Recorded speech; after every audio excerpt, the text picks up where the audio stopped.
Henri, thanks for being here today to continue a great conversation. Looking at the last few decades as you've co-built AXA into one of the leading insurance companies in the world, what are the most significant macro changes you've seen? The most important thing over the last generation has been really the emergence of the developing world and the progressive deceleration of the developed countries. If you look at the new wealth creation, clearly most of it is coming from the emerging world, and I would add to that in a much more sustainable way than before. And as you have said often, it's a period in some ways similar to the Renaissance. Could you tell us a little bit about your thinking? Sure. I mean, back at the end of the 15th century, a limited number of very profound things happened within 20 and 30 years. Invention of printing, the fall of Byzance, the fall of the Arab Empire in the south of Spain, and the discovery of the Americas. New world, resources, emerging markets potentially. We've had approximately the same thing at the end of the 20th century. The emergence of new countries in Asia, China and the others.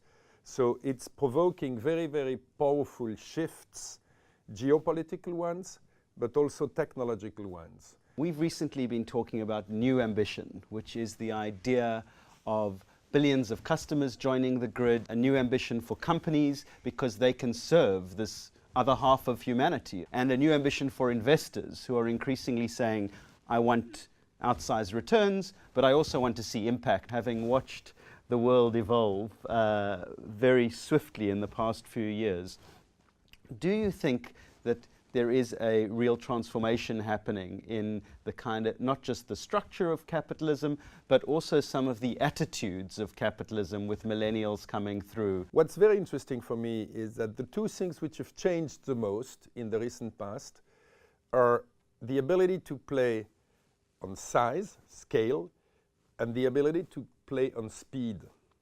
And this is making the world very different. I mean, look at what many of the, I would say, LeapFrog companies have been doing. In a significant number of cases, the proposition to the consumer has been deeply reinvented. You could not have served these customers before because, I mean, the tools at your disposal wouldn't have allowed you to make a proposition which would have made economic sense. Changed.